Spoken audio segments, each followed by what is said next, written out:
Welcome back to the Better Contractor podcast. This is episode 83. This episode, we're going to talk with Brent and his story with marketing, what he did when he started 20 years ago, what he's doing now in modern times, and everything in between. So if you love the podcast, all we ask is you share it, and I hope you like it. All right, welcome back to another edition of the Better Contractor. As always, joined by my co-host Alex. What's up, dude? How's it going? Glad to be here. Bad. It's Friday. It is Friday, Juneteenth. Great day. Yeah, it's a good day. Yeah. So, what are we talking today? First, I want to chat about Nashville. How's Nashville? You went on Nashville for a birthday weekend, birthday trip? We did. Nashville's always awesome, dude. I'm not really, I like country music, but that's not why I go. That's why most people go. Yeah. I can't line dance, so that's out. But good food, a lot of good shopping.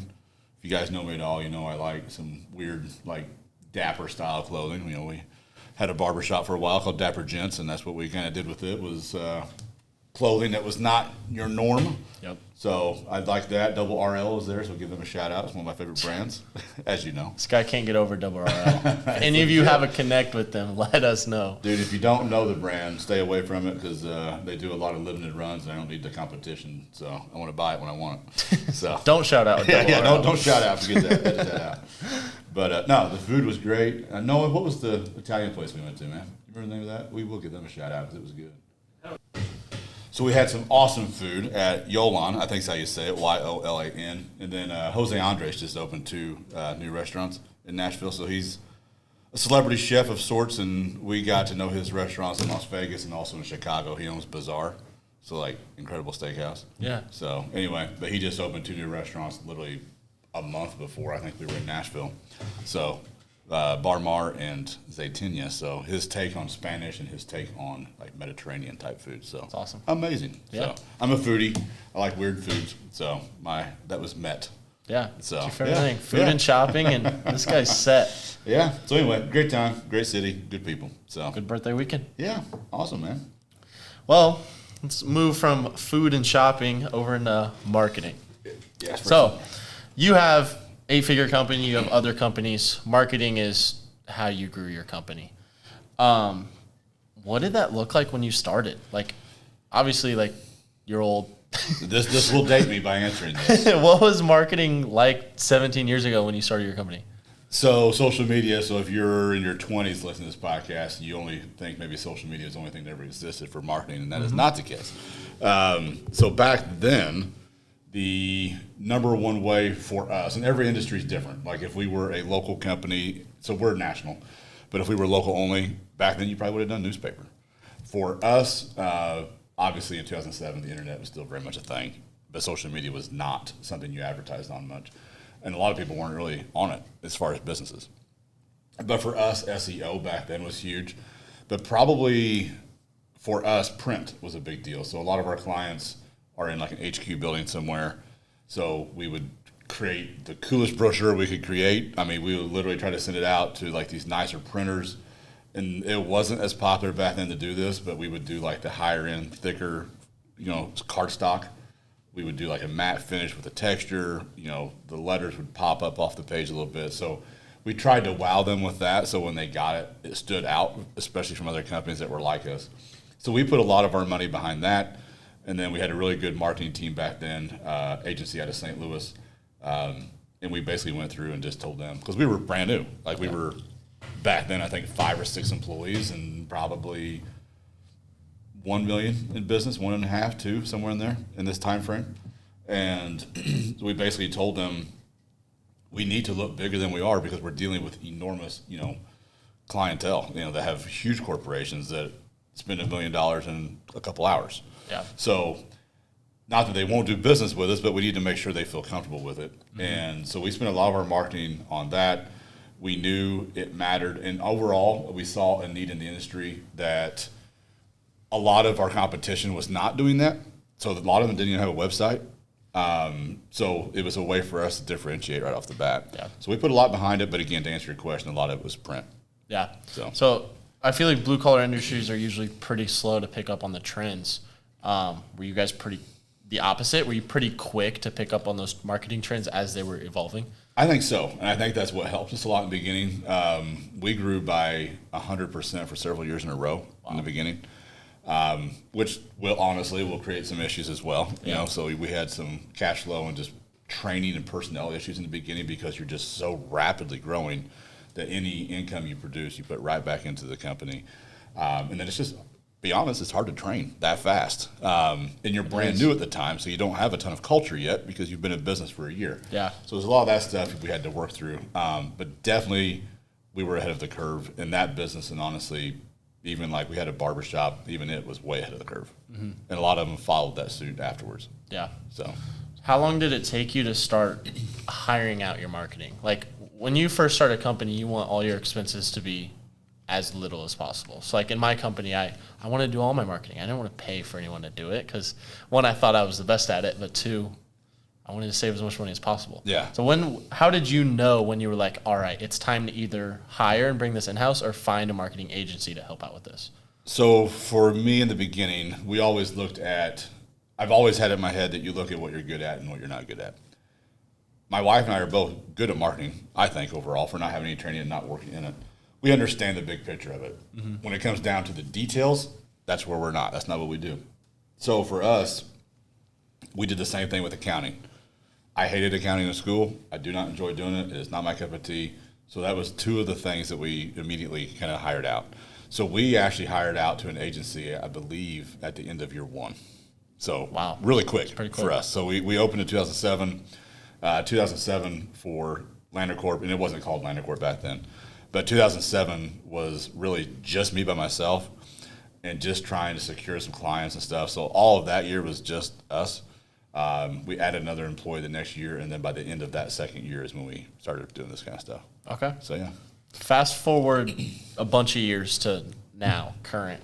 What are you currently doing for marketing? What's working the best for you? So obviously it's changed a lot, as we kind of hinted at earlier. So we were a little bit later on the social media game. Look, you can't really tell it now as much. I think we're probably one of the better ones, especially in our industry specifically, at social media and just marketing in general. But I do wish we had started it in the podcast a little bit earlier. Yeah. And funny enough, kind of a funny story, the marketing company we hired that I mentioned earlier when we first started, I remember we had a conversation, and this was, at least a decade ago. And he came to me, and he's like, dude, you should probably consider doing a podcast. And I said, what's a podcast? Because they didn't exist. Yeah. I mean, they were brand new. So he was telling me about it. I'm like, who wants to listen to some contractor dude on a podcast? Like, you know, you got all these talk shows back then and stuff like that, but who wants to listen to a contractor dude talk about stuff? You know, I was thinking if you're going to listen to somebody talk, it's going to be comedy, it's going to be dudes, it's going to be something like that. He's like, I don't know, I just feel like this is coming. Anyway, I didn't take him serious, and I should have taken him serious. Yeah. Because I think this podcast would be so much further along back then because the algorithms were different. Everything, there was no competition. 100%. Like, you would have been in at the very beginning and built that stuff up from the beginning. So a little bit of a lesson learned there, and that would be sometimes you got to think outside the box, even if you haven't heard of it, dig in a little bit deeper. Maybe give it a try and see if you can be in the cutting edge of something. There will be some things that doesn't work out, but every once in a while you may hit a home run. But anyway, what's your question? What are you doing now for marketing? What's working for you? So now I think for us, we did obviously embrace social media. I mean, we obviously have embraced the podcast because it's what you're listening to. So I think that's probably been the biggest thing. I think the personal brand has been interesting. That's something I never wanted to do. And if I'm being totally blunt, still don't enjoy doing. I'm a private person, so it doesn't come natural to me. The lesson learned there for you guys is just because it doesn't come natural to you does not mean you shouldn't do it.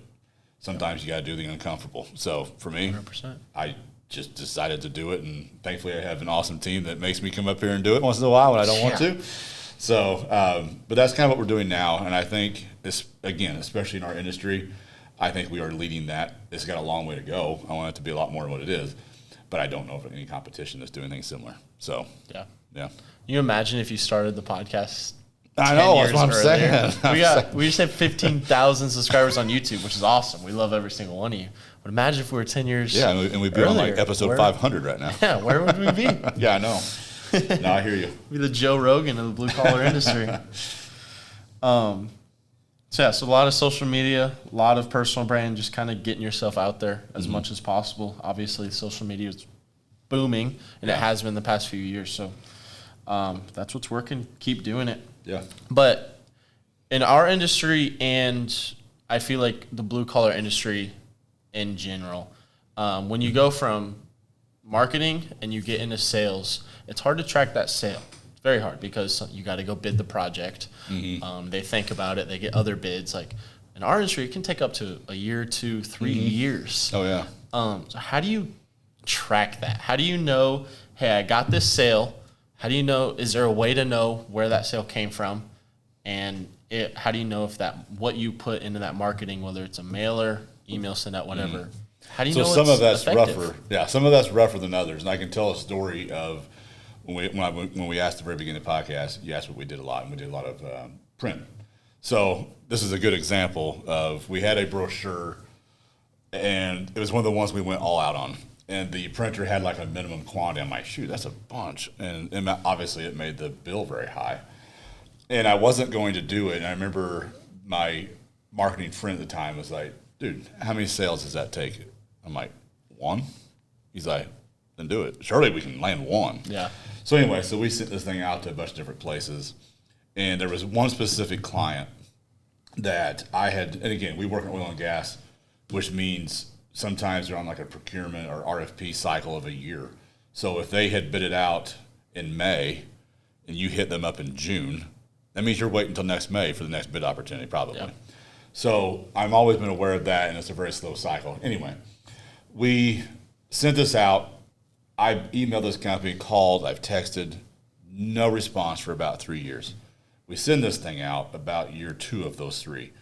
A year later, I'm at home. It's like 6 p.m. in the evening, and my phone rings. And normally I would not answer it, but it was a zip code that was this place, and I'm like, I'll answer it. Yeah.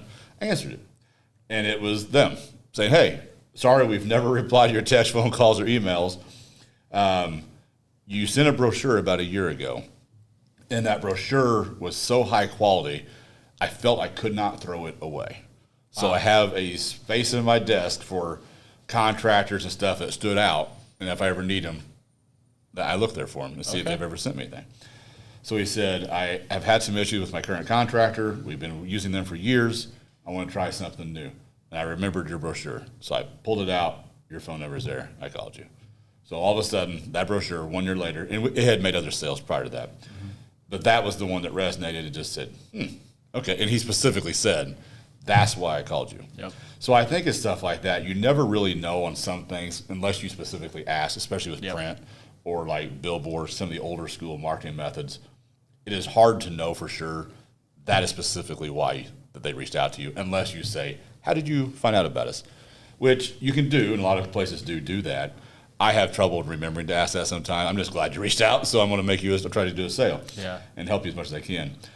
Social media, obviously, there's a lot more metrics there and stuff that you can track and analytics, which is one of the beautiful things about social media and just internet stuff in general, compared to the old school world of print and billboard and all that, because there is no tracking unless you ask. And you can tweak the online stuff, so you can find out, hey, this works better than this. Let's edit this, try this now. And you just keep doing it over and over. Exactly. So that's hugely important. But I think for our industry, it has to be more of a mix of all that for us. In the contracting world, it depends what type of contractor you are. So like for us, we only work usually big corporate accounts. So I can't jump into a community Facebook group. It's not going to do me much good because that's not my I don't have, most likely there's no clients in there for me. With the procurement and RFP world, there's also not going to be a whole lot of social media finds. There can be some, and I'm not going to say we haven't had any. So for us, we still do some of that old world stuff, and that still works great for us. And we still do cold calling, and we still do, I call it gate knocking, because our places are usually gated.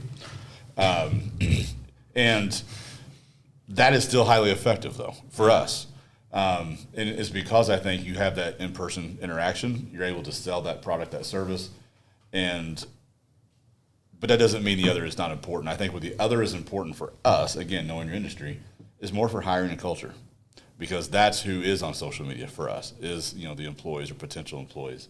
And I do know some of our clientele does go out, and they do see our social. They may not engage with it, but when I have meetings and I referenced, hey, like a Marsh Master, they have said, oh yeah, I saw that on your social. I'm like, There they you go. didn't comment on it then, you know. but at least they're looking. Exactly. And I've always said with marketing, there's a lot to be said for just brand recognition. And I think there's so much of marketing that's difficult to say this value that I'm putting here works. But again, if I go back to that very first question I mentioned, where how much does it take to justify? And it's usually, like for us, it's one client. Yeah. So I should be able to make that work. So, and it's in our industry, I feel like we are good about doing a mixture of marketing. Like we do the mailers, we do the social media, we do the billboards, and they're tough to track. So I remember when I was in college, this would have been 2 years ago. I had a professor, marketing professor. It was supposed to be my like final marketing class before I could graduate, and we spent a whole 2 days on bus ads. And I remember sitting in class and I was frustrated. I'm like, why am I here learning about bus ads? Like, this is completely outdated. I should be learning about social media. Yeah. When the kid asked her, he said, how do you track this? Like, people see it. Obviously, buses are huge. You're going to notice that ad. They still work. But how do you track it, like social media? And her answer was she didn't know how to answer. So she was like, send out surveys. And that just doesn't work because people don't fill out surveys unless you give them something to fill it out. Yeah. So in class, I was like, this is stupid. And then I come here and I realize, hey, like old tradition, I don't want to say old because they still work, but traditional forms of marketing, they still work. You just have to do the mixture of things. And it's tough to track, which might make you think, oh, that doesn't work. I didn't have anyone come from it. Yeah. But it's brand recognition.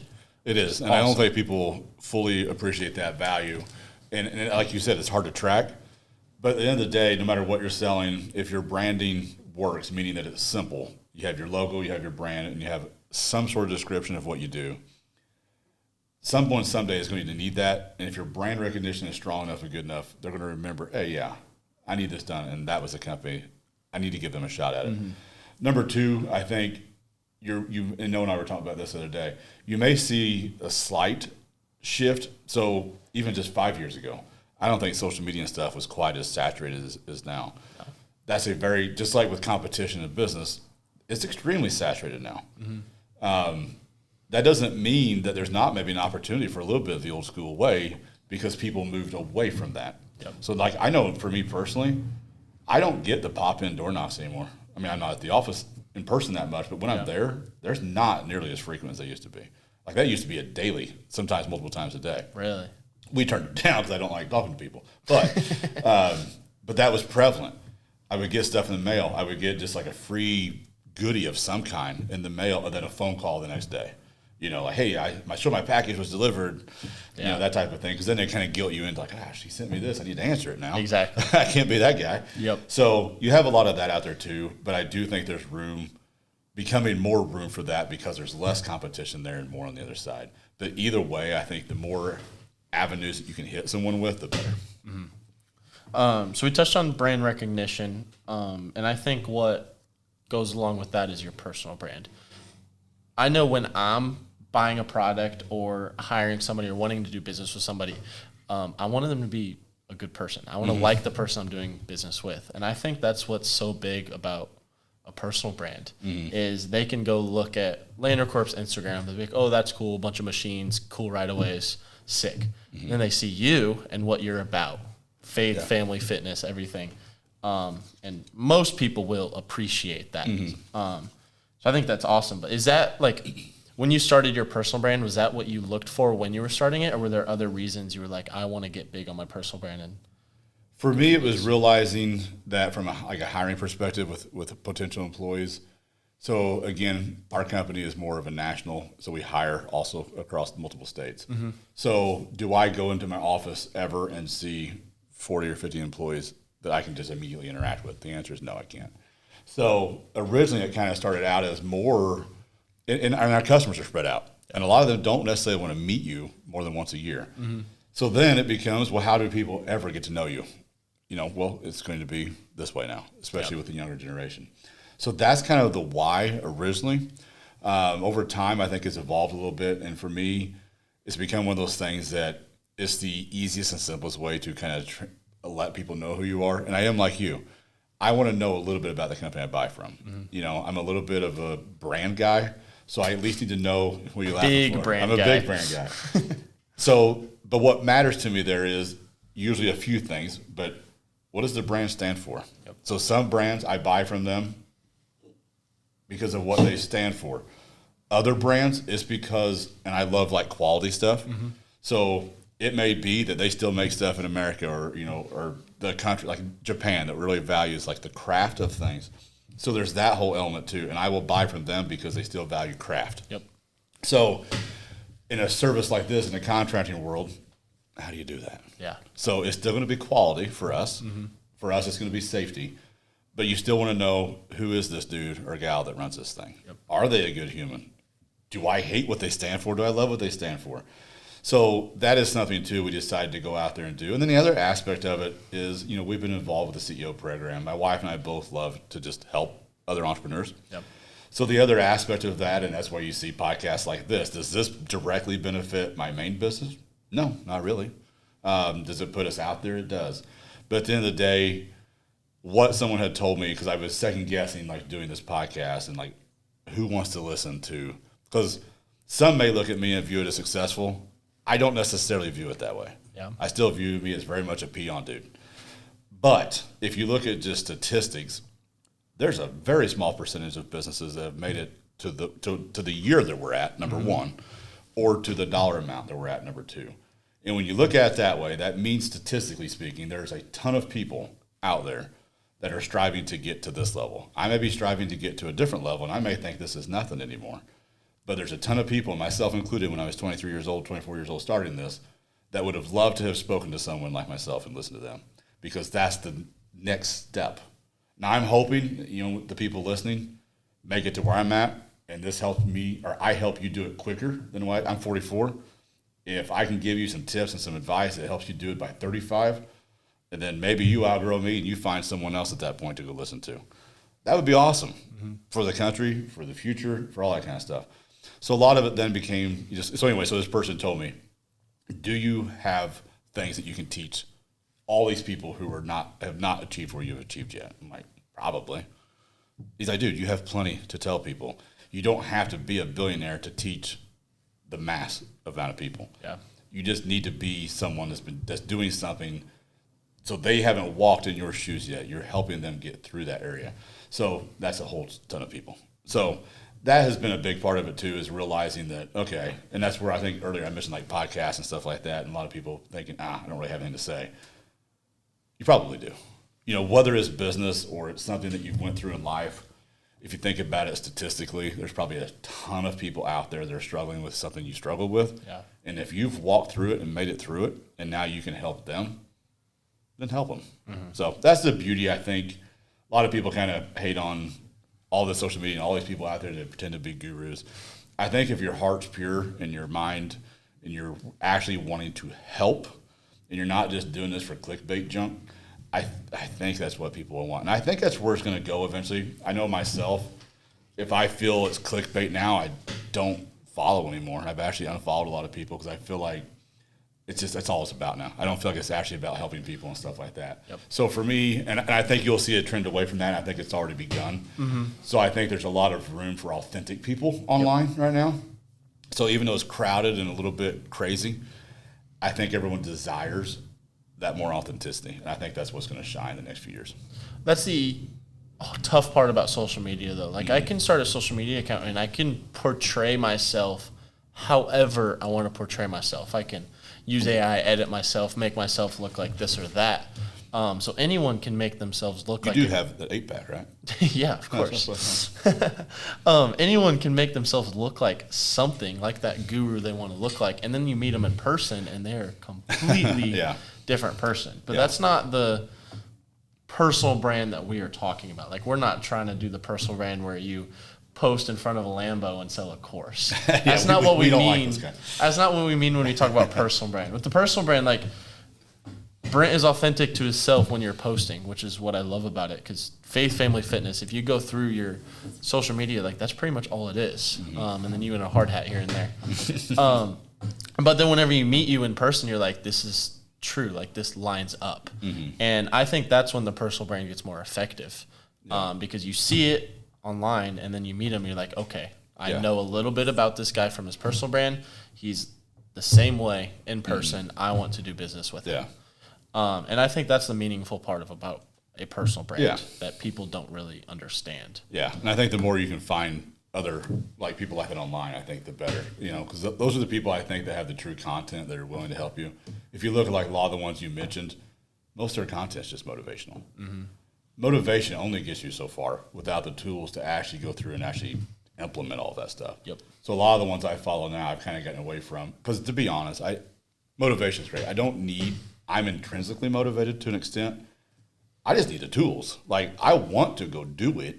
I need someone that's been at a 9-figure company to say, dude, this is what I did to go from 8 to 9, and not sell me a freaking course to do so. Like, just share the knowledge. Like, you're already a 9-figure company. You're making your money. Just be a good person, help other people get there. Exactly. So that's kind of how I see it nowadays. Yeah. I get it. So if you're talking to other business owners, what's like one form of marketing, say a smaller contractor, for example, they're doing well, they're making money, but they need some marketing to get to that next step. Obviously it changes depending on industry, but what's one piece of marketing that's worked so well for you that like, hey, I want you to focus on this. This will be the most effective for you. So for us, and then I'm going to go off a little bit of a tangent for, I think, general contracting. So for us, it was putting a lot of money in the very beginning and really honing in on SEO.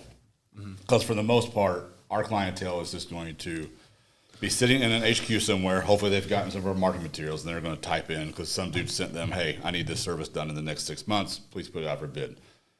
They already have probably 2 or 3 contractors. They're going to look for probably 2 or 3 more for a pool of 6. If they only have 3, they're going to Google. They're going to type in a few keywords, and hopefully we pop up. So a lot of our best efforts have been towards SEO, and it's been towards making sure that we come up on page 1 and at the top of page 1. So a lot of our earlier efforts, that's all I really cared about.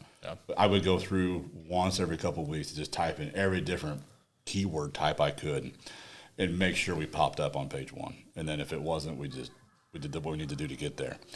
For the general contractor that maybe is not working with procurement, which I feel like statistically speaking is probably not most of our audience.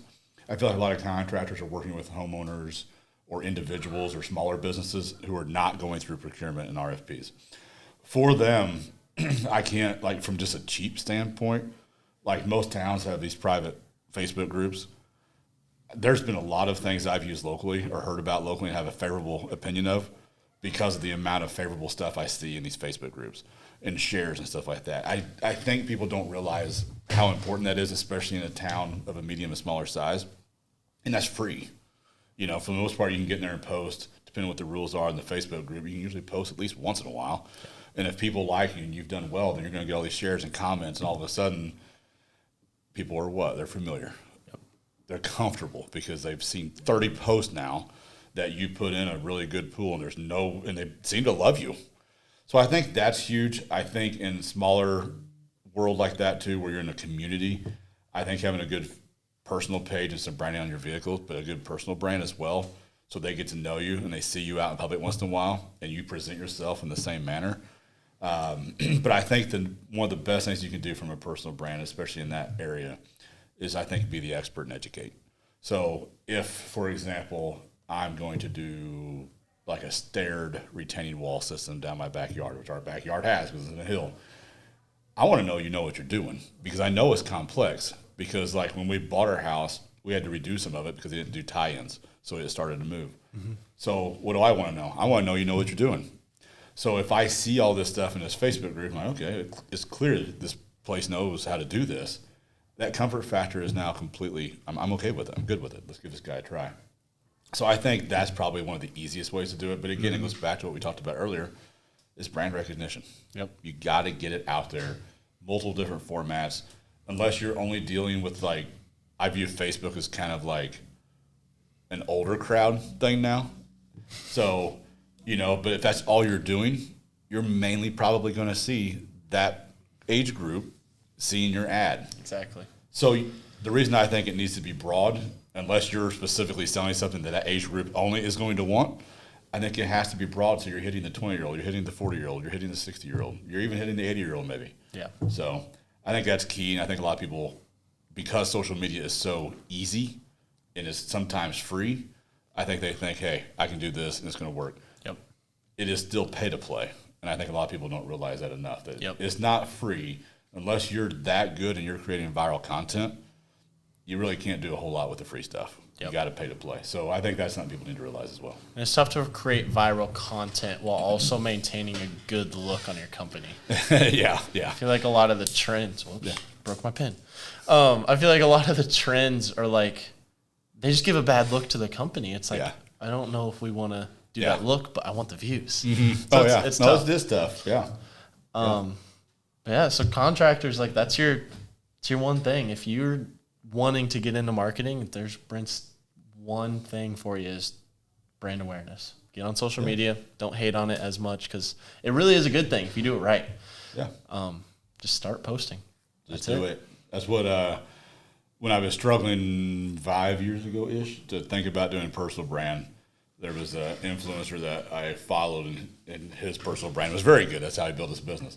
And he just did like a story or something one day, and he's just like, and for all of you struggling on when to do it and all this other stuff, and I've heard this throughout business on many things, he's like, just do it. Just start. You may be terrible at it in the beginning, and you probably will be. And he said, I was. He said, but you fine-tune it, and you do it. But just like in business, for those of you that's done it, and not just business, in life in general, once you start and do it, that's the first step. Yep. A lot of times it rolls smoothly after that, but you will never know if you don't just do it. So Exactly. Yeah. So anyway. Exactly. Well, that's all I had for you on marketing. Unless Awesome, there's man. another point that you need the world to know. I think that's it. Know you got anything? Ed? All right. Well, guys, if you enjoyed this podcast, which I hope you did, please do share it. You know, we got a private Facebook group. Would love to see you guys out there and promoting that. As you've heard me talk about in this podcast, I believe there's a lot of power and value in helping others. So in that Facebook group, I don't know what we're up to 3,000 members or so. Over. Oh, sweet. So over 3,000. But get in there, actually get engaged. If you see someone post something that you know an answer to that you've walked through, help them. If you're walking through something and you think nobody cares, most likely they do care. So ask. So guys, jump in there. Other than that, we'll catch you in the next episode.